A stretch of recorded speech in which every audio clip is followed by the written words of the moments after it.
All right. All right. No more cursing. So we'll start off here. Just briefly explain how our family got to California. Hmm. Well, they what I recall is hearing that he was out of work. My dad was out of work in Kansas City. He was a roofer, and he had gardens that he sold vegetables out of that he raised himself and stuff like that. He just kind of had to hustle all the time. People talk about side gigs. That's how they survived usually post World War II. Until he moved out to California to get a job at the shipyard because he had been in the Navy and he was a veteran. So anyway, 59, they moved out there without a whole lot of money. They moved to a city called Compton, which you probably heard of, which at the time was more of a mixed suburb. I don't know. It was urban kind of, but um, still diverse. Um, but then as he earned some more money and got a better job, he moved into a little better neighborhood that was closer to the ocean, and that was in Long Beach. Mhm. And so we were in Long Beach, but we were clear down by. We lived on a street called. Oh, it's going to be hard for right off of Cherry. It wasn't Cherry though. Anyway, it was a little closer to downtown than where I grew up at, but we lived Mhm. there for a while, and uh, we lived on Temple when I was like in kindergarten, and went to Robert E. Lee Kindergarten. I'll tell you something. It's a Hmm. different time, different Yeah. era. I'm sure that name's Yeah, changed. I'm pretty sure they've probably changed the name since then. Yeah, Robert E. Lee. Anyway, I went to kindergarten there, and of course, I was the kind of guy that always got in trouble for having too much fun and laughing too much. They didn't appreciate that laughter in the schoolroom. I was like, Especially not back then he's when it's laughing, when it's forgiving. bust him. So anyway, I was always in No trouble for fun. laughing. But that was a tough kindergarten teacher. She was old school. She was right out of the German kindergarten. She was like very strict, Hmm. which I didn't have any of that before that. But anyway, then we moved again. We kept moving to like a little better neighborhood usually, and I kind of grew up in Belmont Shores. But when I was about 6, my dad got another job back here in Kansas City that was a better deal. Instead of being just a roofer, he was going to have a crew of roofers and work for Cornell and Independence, which is still around. Cornell Roofing's still out there. Hmm. And so we went back there, That was and in 1966. I think about that. Yeah, had to be. Well, yeah, the summer of that. We lived there through the first semester, and I think we moved back here in the spring. So we might have made it. We might have stayed a year, The, and we the lived. so the roofing thing didn't work out in Kansas City. I guess not. I don't know if he really totally Do it. appreciated the his boss or not, but he did get to go to the Super Bowl Yeah, while we were that while we were here. that's right. You talk about him going to the first Super Bowl. So is Yeah. that And what's weird that is when that we our didn't live there then. We lived here, and he got tickets from the guy who owned the place, and he let him fly out there and go to the game. Nobody really cared about it, and he yeah. wasn't sold out. It was like, I don't know, maybe I don't think it was a $50 ticket. I want to say it was a lot less than that, and it was in the Average. Coliseum. Wow. Okay, so that was the first time he went to go see the Chiefs play the Packers. The first one. Told me all about it, how fantastic it was. There was guys with jetpacks at halftime that went end to end on the field, Hmm. and he thought that was really cool. They let loose doves in the Coliseum, and the doves unfortunately stayed in there and they crapped all over everybody. And so that was kind of a crazy story. He goes, yeah, they would probably would make that mistake again. The doves just kind of stayed in there and flew over the crowd like 3 times. And during that, every time they're passing, some of them are crapping. So people are getting hit and putting their newspapers over their heads. There's probably a lot of old Super Bowl programs, a little dove crap on them. But he he was there for that, so that was a big deal. And I kind of put the Chiefs on the radar for me. I was only 6 though, so I wasn't really paying attention to football. But uh, then it was only a few years later that we played the Vikings in the Super Bowl, and I One. was all into that. You know, that was a big deal. So I thought, oh, this Super Bowl stuff happens all the time. Yeah, and then and then it wouldn't happen again until I Yeah, moved to California. little while. It's been a little while waiting on that next one. Was it 50 years, right? Yeah, since I've moved to California, 54 and we've won 50. three. Huh? Since I moved to California 5 years ago, we've won three. Yeah, isn't that crazy? Yeah, and that they hadn't won one since you were like 11. No, and then they won it when I was in friggin' Atlanta. I moved to Yeah, no, Atlanta for the year when they won. we were both out of town for that first one. So Quinn said, "You get back down in that basement when that's your You brother. stay. I You stay in stay in that California. basement. I stay in California so we can keep winning. You stay in Atlanta." Uh, Pretty funny.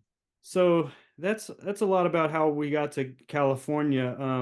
I remember Grandma Moore talking about some like interesting jobs she had in her life, and I just Oh, yeah, wanted to ask, many. what is it? Am I imagining things, or did she say she worked at the Pentagon for a little bit or No, something? I don't know about the Pentagon. She worked Or for in the. Washington D.C. It was something. It was Mm, something like,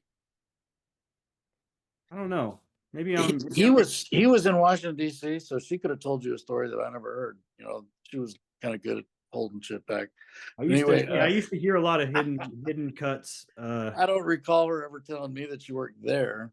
Although my dad was in Washington D.C. at a Navy school during World War II.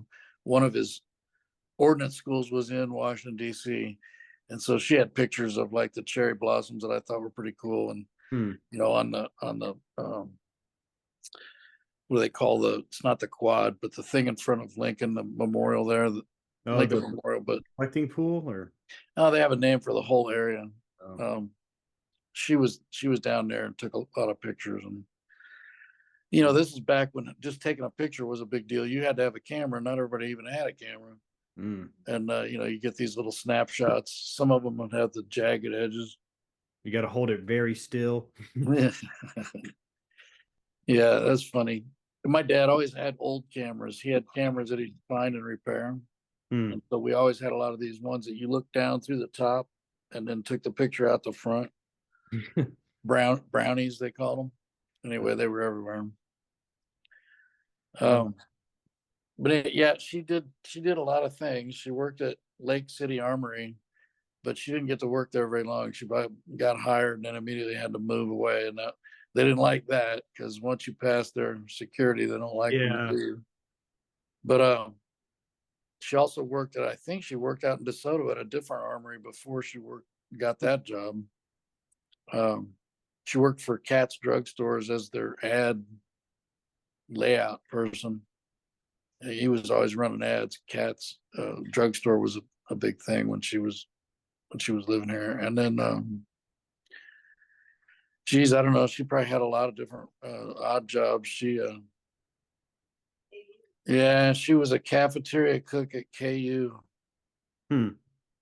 That's kind of funny. I was gonna say she was a lunch lady, but I couldn't remember what school. Must uh, have tried to block that out. No, not KU. well, so did you remember anything specifically that she made food wise that you ate when you were young that you liked? I was just thinking about a dish the other day that I kind of liked it, but the thing was, my mom only knew how to make it in like a 5 gallon batch. So when I got a little bit older and Because she you would had make this six. giant batch of this stuff, you'd have to eat it for 5 days in a row. And by the third day, it's like, yeah, I want something different. Yeah, I'm tired of They that. didn't mind leftovers at my house. They would eat some leftovers, by golly. It's perfectly good. It's only 4 days old. Because you have five brothers and sisters total. Yeah, there were 6 kids, so Yeah, 3 brothers and 2 sisters. yeah, so that explains why she was cooking like for a barracks. I guess there was never all of us in the house at the same time because even by the time me and Candy were living with Sean and Paul, Ted and Sherry had already moved out. It was spread out over 20 years, so Yeah, you had a huge gaps. Yeah, well, 4 or age. 5 years between some of us. 5 between me and Candy was the biggest gap, I guess, and then 3 more to Paul, and then 3 more to Sean, and then probably there might have been 5, 6 years between Sean and Sherry, And then and Sherry. then Ted was 3 years older than Sherry, I think, or 2. Hmm. 2. They were pretty close. Ted, Sherry, Brett, I'm gonna say 2 years between them. Hmm. The gaps were kind of all over the place. She had a miscarriage at one point, so there would have been another one in there, probably in between Sherry and Sean. I think that explains kind of the bigger gap there. And Oh. then by the time she got to Candy and then me, they were kind of, it was like they had started tapering off. And she goes, "I think I got one more perfect one left. We better quit."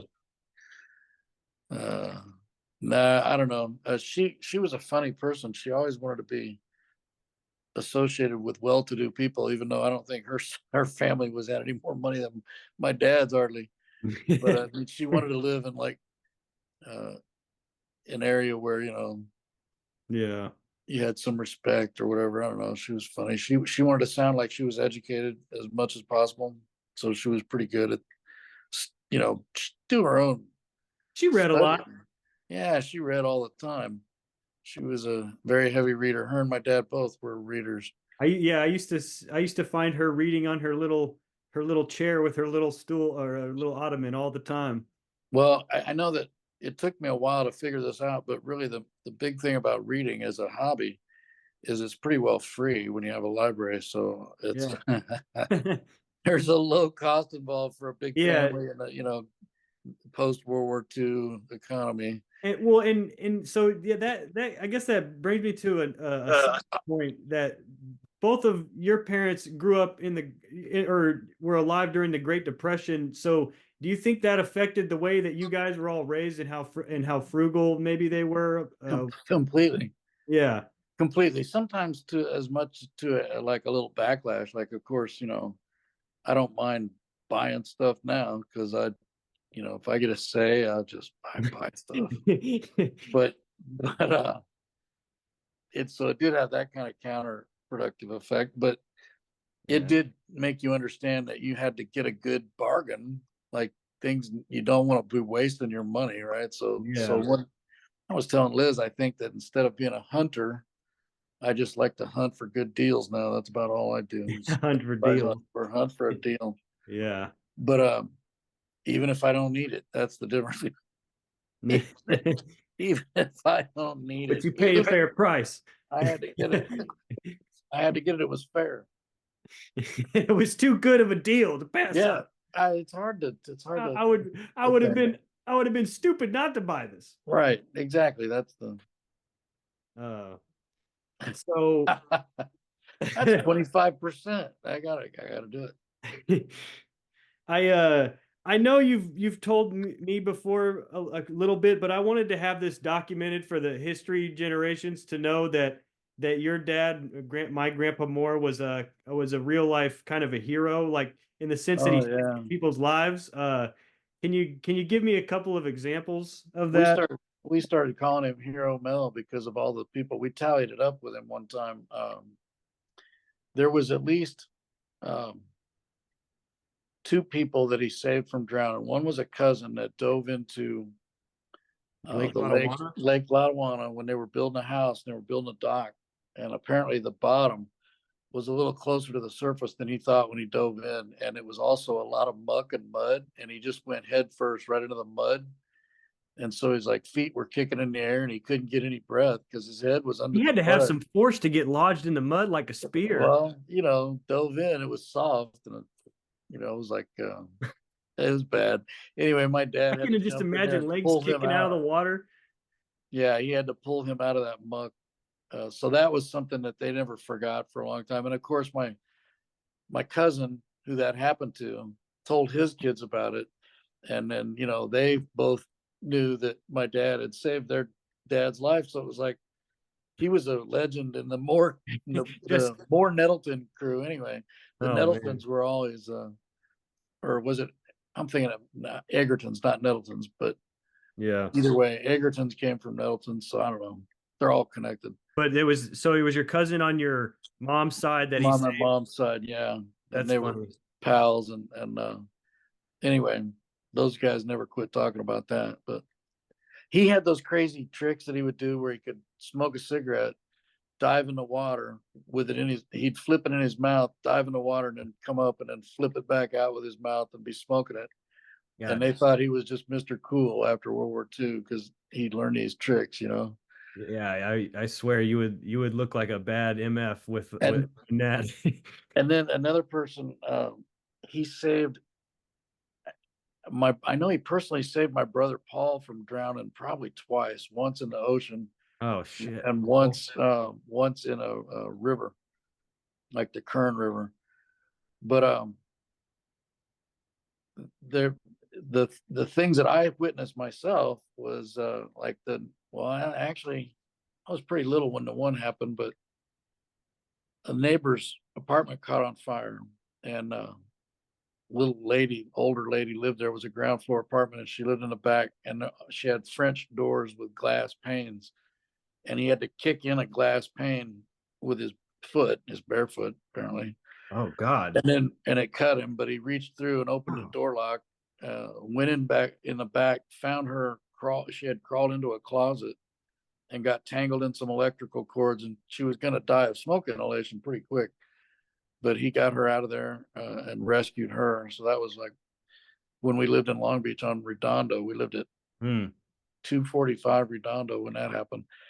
But he also with me one time at the store, and I'm pretty sure we still lived on Redondo. If we didn't live on Redondo, we might have lived on Orizaba, but Hmm. we went to the store together, and they used to keep carbonated soda pop in these big glass bottles. Like it would be maybe a something like it'd be a quart. It wouldn't have been metric. There weren't 2 liter, but probably like a quart bottle Hmm. of pop in glass. Well, this lady went to pull one off of a top shelf. It slipped out of her hands, hit the floor, and when it shattered, that shard of that glass hit her thigh and sliced her thigh, and it started spurting blood out. She had on Oh shorts, God. and this blood was just spurting out of her leg. And I was standing there with him, and we saw the blood come shooting out. He rushed over there and grabbed her by the above the where it was coming out on her thigh and put pressure on it to keep it from bleeding. Because it was like I believe it was an artery. Yeah. And he held that thing shut while the paramedics got there, and they saved her. And so then I can still remember telling my mom, yeah. So Dad, when she started bleeding, he ran over there and he grabbed her thigh and he stopped the flow of blood. And my mom goes, "Oh, he did he?" She Even was like, I would saving her "Hmm, life. I bet he did." It's funny, but anyway, Oh he man, did. He saved her life too. funny. And I know that there was somebody else he saved from drowning too. I think A a lot of lot people of them from were drowning. water rescues. He was really good in the water. He could hold his breath a really long time. That's what made Hmm. it such a shame that he ended up dying with emphysema and asbestosis and lung cancer. But he could hold his breath for a really long time underwater. They made you in the Navy dive off of a high dive into water that had oil spread on it and was on fire, and you had to swim underneath all that burning oil to get out from underneath it. Damn. They're teaching you about getting off of a Yeah, ship. like a shipwreck or something. Yeah, so you got to get out away from that oil, or the oil will stick to you and you'll burn. Yeah, you'll just be covered in the and it won't go out. No. Man. So anyway, that was kind of cool. They could all do some pretty cool stuff as far as like swimming. He always loved the ocean. That's why when we moved to Long Beach, he had us down at the beach. That's the other thing. Okay, reading is pretty much free at the library. The beach is free. All Yeah. you got to do is walk down there and you're swimming. Yeah. So we would have lunch at the beach a lot whenever, everybody was off. Yeah. Walk down there, set up your camp. You're there all day. It was crazy. So yeah, so in Long Beach when you were a kid, did you have some favorite activities? Like what were your hobbies? Oh, Like the beach, that naturally was the big one, but um, I don't know. I joined Tackle Busters when I was like 8. He had taught my older brothers all about the fishing, but I Mhm. think he was starting to get a little burned out by this point. So He'd he just rather he send you palmed to me off. somebody. He palmed me off on a club. So I went to Tackle Busters. He'd drop me off. He'd ask me what we learned and stuff. But I learned how to tie a fishing knot, and Yeah. what bait works for what. And the biggest thing is learning that fishing knot and how to do that, because if my dad took you fishing, he didn't want to be tying your knots. Like, he'd tell you, look, just fix your own stuff. I'll cut this tangle out for you, but then you're on your own. It's funny. That's Um, so anyway, Tackle Busters was kind of neat. They take you different places fishing. It could be freshwater, it could be saltwater. You could be on a boat going out in the harbor, whatever. Hmm. So it's pretty neat. Um, did you have any favorite holidays as a kid? Yeah, naturally, Christmas. I Yeah. thought about that question. I said, Christmas is always your favorite when you're a kid. Yeah. But and I still like it to this day. Yeah. The I like trying to find things for people that they would have really wanted, but they didn't maybe feel like they could afford it or something, Yeah. or maybe they just didn't want to spend that on themselves. But I like to pick things that are personal if I can. But now as an adult, I probably really appreciate Thanksgiving even more, just because it's such a relaxing holiday for me. Yeah. Much for Liz. She's in the next room going, "Mhm." She always has a bunch of cooking that she's done. uh, But it's just the feeling of Thanksgiving is fun for me. I think it's just a day to be happy. yeah. Doesn't have any other kind of hidden agenda to it. Yeah, it's just food and family for Yeah. And in you know, football.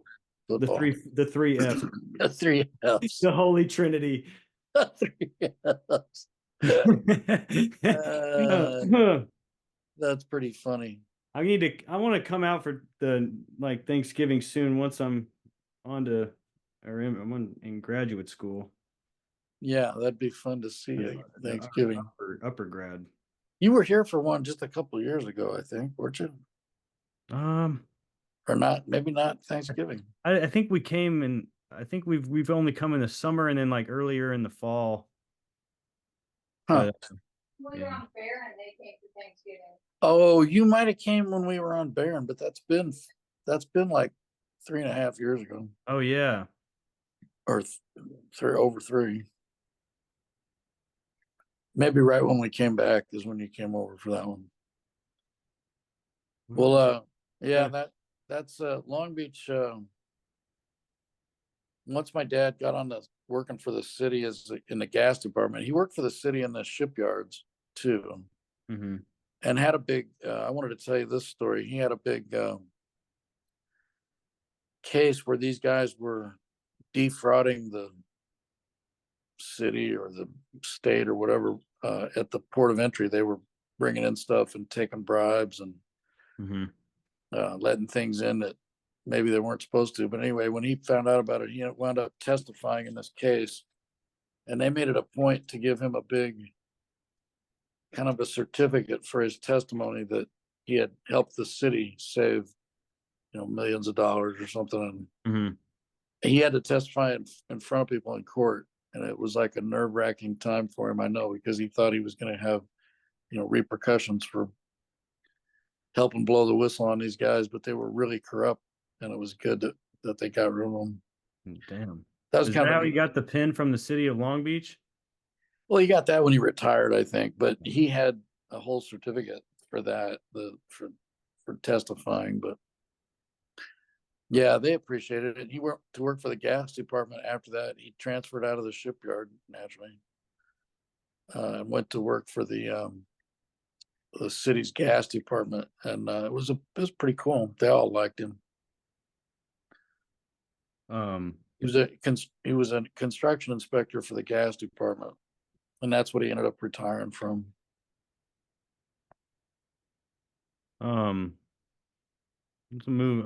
Got just a couple more questions. So I know you didn't really start playing the harmonica and singing the blues until like midway through your life. When did you always love the blues? Like when did you fall in love with it, and then what made you decide to finally like perform or want to do it? I would say that probably 1978, 9, I started hearing George Thorogood on the radio, and I thought, man, that's such a cool beat. And then when I started investigating George Thorogood, I realized he's covering a bunch of people from like the 50s and 60s and 40s, even Hank Williams, but he was doing songs that were mostly blues. Hmm. And so John Lee Hooker was, you could hear those songs. He would do Hooker boogies, and then you could hear Howlin' Wolf or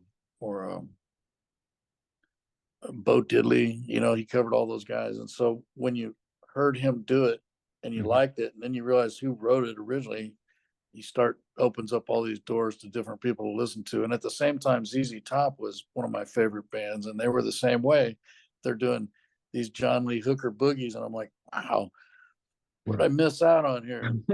So I really got into that. And of course, when I didn't see a concert live until I was about 15, and I saw Commander Cody and the Lost Planet Airmen at a place called the Golden Bear in Huntington Beach. It was really popular at the time, and they would Hmm. get really good entertainment. And those guys were fantastic, piano, boogie, and they did country music, and it was like a mix of country, blues, rock, kind of just really wild. You know, like Bob Wills and the Texas Playboys, that was kind of a swing country. They'd mix Hmm. in some of that sometimes, and then they had. Uh, I'll tell you, a band that kind of copied them was Asleep at the Wheel. Even was similar to Commander Cody, but just a party band. You know, everything was pretty upbeat. Hmm. Um, but then I didn't try to play anything. I didn't try to pick up the harmonica for a long time. I was like probably 31 or 2. I was thinking about it today, and I bought one, and then it didn't take me very long. I set it down and didn't touch it again. And 7 years later, about when I was 38, 39, I said I was going to try it again. I bought another harp and I started playing around in the basement. And this would have been when you would have been like 3 or 4 years old. And so I started playing around with it in the basement and figuring out how to make the right sounds, and what harp to use, because they don't label harmonicas in the position that you usually play them from. Hmm. So they're labeled different. A lot of people take a long time to figure out that you can't play in the key of A on an A harmonica very easily. So um, it's more natural to take an A harmonica and play in the key of E. So they're always the same amount different. It's the circle of fifths. Hmm. So you're that far off. You're starting on the second hole draw instead of the first hole blow. Anyway, that's a whole harmonica thing. But once I figured some of that out and was making noises that sounded good and playing along with songs that sounded good, then I wanted to go and jam. And my friends they all knew about these jams all over Kansas City, where you could go Hmm. sign up on a sheet and they would Hmm. let you play. Just set up there with the band, Yeah, random cymbals. or with some other guys that all wanted Hmm. to do that too. You might be up there with a whole crew of guys that are just jammers. Hmm. But yeah, it was nerve wracking at first. We used to go to Blaney's and play late at night. Nobody'd be there hardly. By the time you get up at 1 o'clock in the morning at a 2 a.m. When bars open till 3, right? There are not many people left to hear you, so you didn't have to worry about a big crowd. Mm. But then the more you got more confidence, then you wanted people to hear it. But at the Yeah. beginning, like this nerve wracking thing. So you might have to have a couple shots just to get up on stage. But I it can was I can imagine. yeah, it was fun though, and there was a lot of great musicians that would go to those too. So pretty soon you're meeting people and you're learning things, and I don't know, led to being in a band and all that kind of stuff. But yeah, so I was really like 39, 40, 39 really maybe when I started doing better, Hmm. and something clicked. I don't know. I mean, Finally, it's the magic 30s. I don't know yeah. why I do better in school now than I did when I was a kid. And Oh yeah, your level of concentration is probably better. yeah, it's just it's a focus thing. Yeah. You, you're probably like I'm can be multifocal, but it's always better when you can just narrow it down to one thing. Yeah. I only have a little bit of time left because apparently they have a time limit on these things, unless you pay for it. Oh, I got you. I guess the last question I had was just worst job you ever had. I think I kind of know what it was, and then best job you've ever had. Mm.